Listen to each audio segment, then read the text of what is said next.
नमस्कार विद्यार्थी मित्रांनो, आज आपण 8 नंबरचा जो लेसन आहे सिव्हिल डिसऑबिडन्स मूवमेंट या लेसनचा जो फर्स्ट व्हिडिओ आहे तो आपण अभ्यासलेला आहे. तर त्यामध्ये आपण जे पॉईंट अभ्यासलेले आहेत तर बघा, त्यामध्ये आपण द पेशावर सत्याग्रह, त्यानंतर सोलापूर सत्याग्रह, सॅक्रिफाईस ऑफ बाबू गेनू, त्यानंतर धारासणा सत्याग्रह काय आहे इथपर्यंत आपण माहिती घेतलेली आहे. तर आज आपण राऊंड टेबल कॉन्फरन्स म्हणजेच गोलमेज परिषद काय आहे ते अभ्यासणार आहोत. तर बघा, आजचा जो पॉईंट आहे राऊंड टेबल कॉन्फरन्स, इथून आज आपण स्टार्ट करणार आहोत. तर बघा, in the opinion of British prime minister Ramsay MacDonald while the civil disobedience movement was going on, the constitutional issue regarding India should be thought over. तर बघा, जे ह्या गोलमेज परिषदेमध्ये भारताशी संबंधित ज्या घटनात्मक प्रश्नाचा विचार करावा असे ब्रिटिशाचे जे पंतप्रधान होते रॅम्से मॅकडोनाल्ड यांचे मत होते की याकरता त्यांनी लंडनमध्ये एक परिषद आयोजित केली होती. बघा, for this purpose of organize a conference at London, त्याने त्या ठिकाणी लंडन या ठिकाणी एक कॉन्फरन्स ऑर्गनाईज केली होती. This conference is known as round table conference, आणि ही जी कॉन्फरन्स आहे त्याच कॉन्फरन्सला राऊंड टेबल कॉन्फरन्स असं म्हटलेलं आहे. In the period between 1930 to 1933 3 round table conference were organise. तर बघा, 1930 ते 1932 या पिरियडमध्ये, या कालावधीमध्ये 3 ज्या राऊंड टेबल कॉन्फरन्स ज्या होत्या त्या ऑर्गनाईज करण्यात आलेल्या होत्या. तर फर्स्ट राऊंड टेबल कॉन्फरन्स काय आहे ती बघूया. Ramsay MacDonald was the chairman of the round table conference. Round table कॉन्फरन्सचे जे अध्यक्ष होते ते रॅम्से मॅकडोनाल्ड हे होते. नेक्स्ट बघा, representatives of England and India participated in the conference, आणि ह्या कॉन्फरन्सलासाठी इंग्लंड आणि इंडिया या दोन्ही देशांनी प्रतिनिधित्व होतं. नेक्स्ट बघा, this included doctor Babasaheb Ambedkar, sir Tej Bahadur Sapru, barrister Jinnah etcetera. आणि या कॉन्फरन्समध्ये जे महान नेत्याचा सहभाग होता तर ते आहेत डॉक्टर बाबासाहेब आंबेडकर, त्यानंतर बॅरिस्टर जिना, तेज बहादूर सप्रू इत्यादी जे नेते होते त्यांचा सहभाग होता. नेक्स्ट बघा,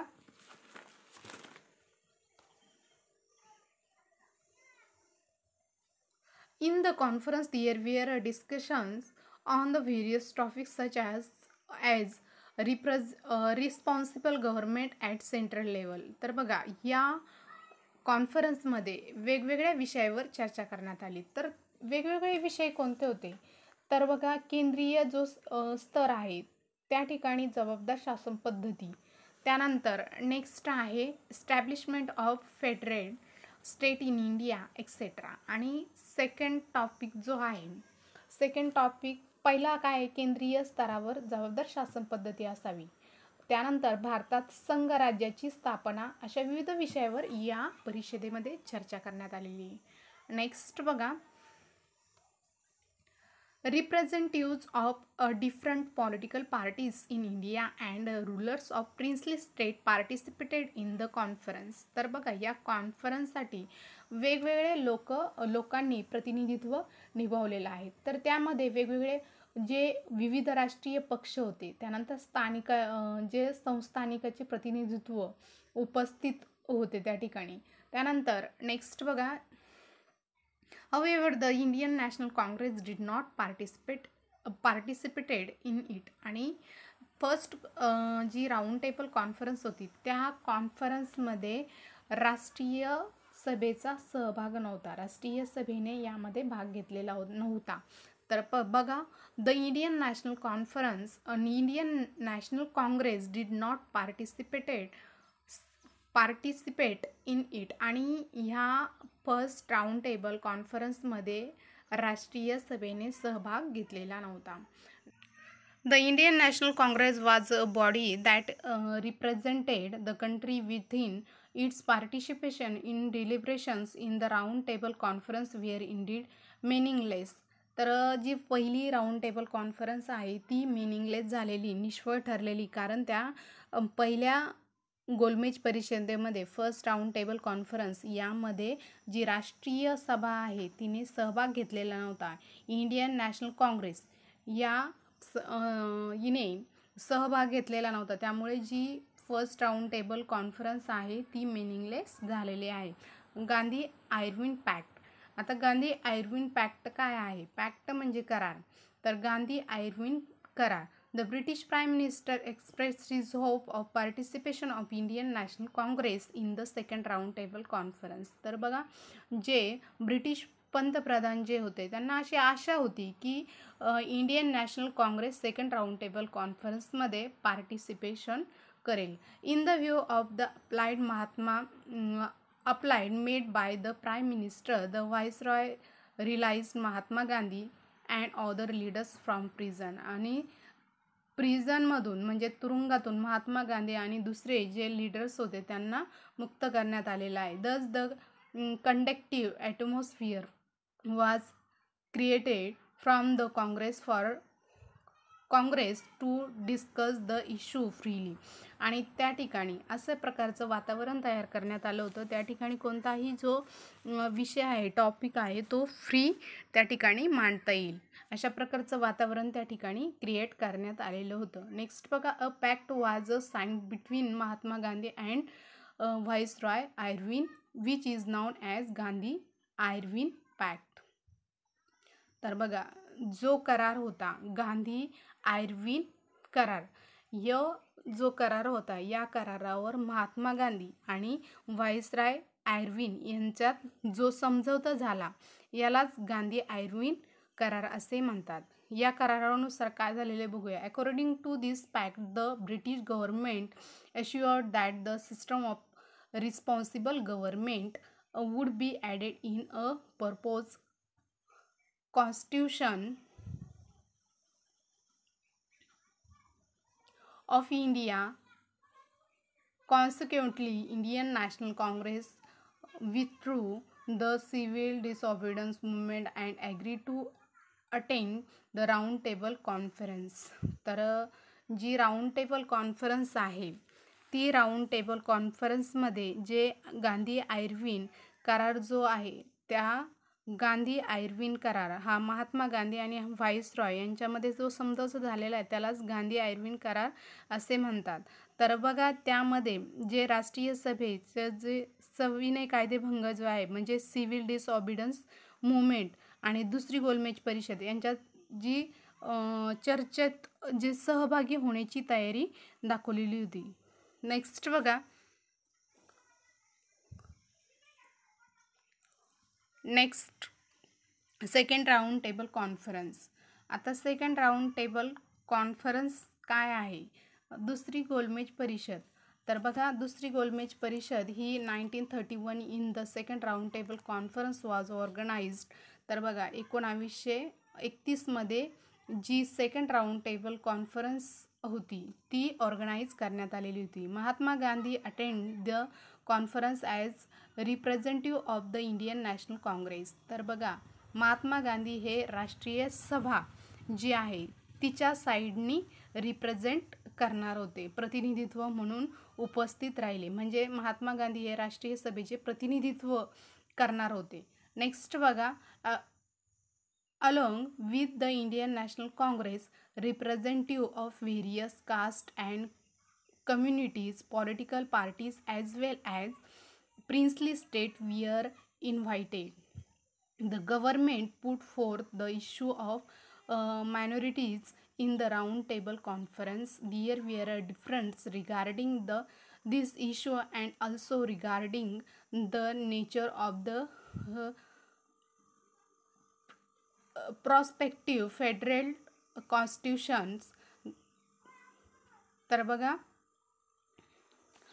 जी दुसरी गोलमेज परिषद जी होती ती 1931 या साली झालेली आहे आणि या परिषदेमध्ये जे महात्मा गांधी जे आहेत ते राष्ट्रीय सभेचे प्रतिनिधित्व म्हणून त्या ठिकाणी उपस्थित होते. आणि राष्ट्रीय सभेप्रमाणेच भारतातील जे निरनिराळ्या जाती आहेत, जमाती आहे, पक्ष, त्यानंतर संस्थानिकाचे प्रतिनिधित्व प्रतिनिधींना त्या ठिकाणी बोलवण्यात आलेलं होतं. आणि the government put fourth in issue of minorities in the round table conference. तर गव्हर्नमेंटनी या ठिकाणी सेकंड राऊंड टेबल कॉन्फरन्समध्ये जे मायनॉरिटीज आहे, अल्पसंख्याक जे आहेत, त्यांचा प्रश्न उपस्थित केला होता. नेक्स्ट बघा, there were differences regarding this issue and also regarding nature of the prospective federal constitution. Gandhiji tried to bring anonymity in the opinion but was unsuccessful. तर बघा, या प्रश्नावर तसेच जे भावी प्रश्न जे आहे संघराज्याच्या घटनेच्या स्वरूपाबाबत जे मतभेद झाले, त्या मतभेदामुळे finally Gandhiji became disappointed and return back to India. आणि गांधीजी त्यामुळे काय झाले, निराश झाले आणि इंडियामध्ये परत आले. नेक्स्ट बघा, पुणे पॅक्ट आहे. Doctor Babasaheb Ambedkar represented the Dalits in round table conference. तर बघा, जे राऊंड टेबल कॉन्फरन्समध्ये डॉक्टर बाबासाहेब आंबेडकर याने दलितांचं प्रतिनिधित्व केलेलं आहे.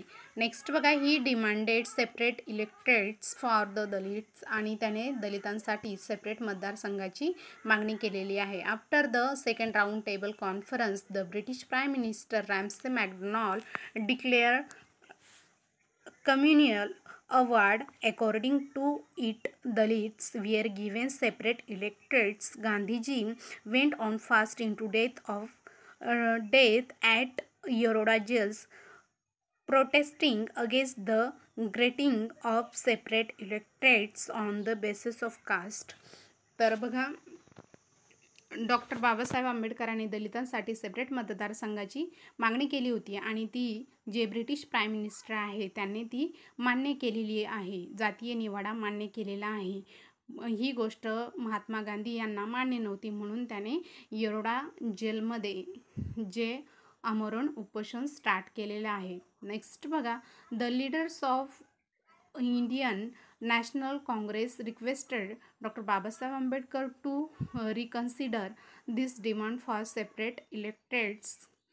तर जे लीडर्स वगैरे आहे, इंडियन नॅशनल काँग्रेसचे जे लीडर्स होते, त्याने डॉक्टर बाबासाहेब आंबेडकरांना रिक्वेस्ट केली की जे सेपरेट दलितांसाठी सेपरेट मतदारसंघाच्या मागणी संदर्भामध्ये त्याने जे राष्ट्रीय सभेचे जे नेते वगैरे आहेत त्याने डॉक्टर बाबासाहेब आंबेडकर यांना रिक्वेस्ट केलेली आहे. Keeping in mind the interest of national nation. आणि जे राष्ट्रीय हित लक्षात घ्यावे असे त्याने डॉक्टर बाबासाहेब आंबेडकर यांना म्हटले की राष्ट्रीय हित लक्षात घेऊन डॉक्टर बाबासाहेब आंबेडकर यांना विनंती केली. आणि नेक्स्ट बघा, in 1932 Mahatma Gandhi and doctor Babasaheb Ambedkar sign the famous Pune pact. आणि 1932मध्ये जो करार साईन झाला महात्मा गांधी आणि डॉक्टर बाबासाहेब आंबेडकर यांच्यामध्ये त्यालाच पुणे पॅक्ट म्हणजे पुणे करार असे म्हणतात. नेक्स्ट बघा, according this pact, a separate electorates for Dalit was cancelled and provision of reserve seats was made. आणि जे स्वतंत्र मतदारसंघ जी मागणी केलेली होती डॉक्टर बाबासाहेब आंबेडकर यांनी, ती मागणी कॅन्सल करण्यात आली आणि त्या ठिकाणी दलितांसाठी स्वतंत्र मतदारसंघाऐवजी राखीव जागेची तरतूद करण्यात यावी असे जाहीर करण्यात आले. त्यानंतर third round table conference in the November 1932 the third round table conference वाज ऑर्गनाइज्ड इन इंग्लंड. तर बघा, जी तिसरी राऊंड टेबल कॉन्फरन्स आहे ती 1932मध्ये इंग्लंड या ठिकाणी भरलेली आहे. The Indian National Congress boycott the conference. आणि राष्ट्रीय सभेने या ठिकाणी या थर्ड राऊंड टेबलवर बहिष्कार घातलेला आहे. बॉयकॉट मीन्स बहिष्कार. दिस कॉन्फरन्स प्रोव्हेड टू बी फुटील. आणि ही जी कॉन्फरन्स जी होती ती अर्थहीन ठरलेली आहे. तर नेक्स्ट बघा, second phase of civil disobedience movement म्हणजेच जी सविनय कायदेभंग आहे त्याची दुसरी फेरी. तर बघा यामध्ये काय दिले, Gandhiji return to India from the second round table conference with the dejected mind. आणि गांधीजी दुसरी जी राऊंड टेबल कॉन्फरन्स जी आहे, दुसरी गोलमेज परिषदेवरून महात्मा गांधी भारतात परत आले. आणि नेक्स्ट बघा, म्हणजे निराश होऊन, डिजेक्टेड माइंड म्हणजे निराश होऊन ते इंडियामध्ये परतले. He decided to restart the civil disobedience movement. आणि त्यांनी परत जी सविनय कायदेभंगाची मूवमेंट आहे ती मूवमेंट पुन्हा चालू करण्याचा निर्णय घेतला. नेक्स्ट बघा, Gandhiji was immediately arrest, hence there was disconnected among the people. आणि महात्मा गांधीला त्या ठिकाणी लगेच अरेस्ट करण्यात आलं, ताबडतोब अरेस्ट करण्यात आलं, अटक करण्यात आलं. त्यामुळे जनतेमध्ये असंतोष निर्माण झाला. Government responded to this movements by using inhuman oppressive method. आणि गव्हर्नमेंटनी जे हे सरकारांनी चळवळीचे जे अमानुष दडपशाहीने उत्तर दिलेले आहे. त्यानंतर there was strangling of civics rights everywhere. आणि ज्या ठिकाणी हे सर्वत्र नागरी हक्काची गळचेपी झालेली आहे. नेक्स्ट बघा, the Indian National Congress and its associates institutions were declare illegal. आणि ज्या राष्ट्रीय सभेच्या ज्या संस्था होत्या त्या संस्था सरकाराने लीगल म्हणजेच बेकायदेशीर असं डिक्लेअर करण्यात आलेलं आहे. नेक्स्ट बघा, restriction were levied on national newspaper and literature. आणि जे राष्ट्रीय वृत्तपत्र आहे आणि साहित्य आहे यावर सुद्धा निर्बंध घालण्यात आलेले आहे. Finally in April 1934 Gandhiji withdrew the movement and historic phase of civil disobedience movement came to an end. आणि फायनली गांधीजीने 1934मध्ये हे जी मूवमेंट आहे, ही जी चळवळ आहे ती मागं घेतलेली आहे. आणि या ठिकाणी सविनय कायदेभंगाचं जे आंदोलन आहे ते एक ऐतिहासिक पर्व ठरलेलं आहे. अशाप्रमाणे विद्यार्थी मित्रांनो, आज आपण 8 नंबरचा जो लेसन आहे सिव्हिल डिसऑबिडन्स मूवमेंट, हा लेसन आज आपण या ठिकाणी पूर्ण केलेला आहे. व्हिडिओ जर तुम्हाला आवडला असेल तर लाईक, शेअर अँड सबस्क्राईब करायला विसरू नका. धन्यवाद.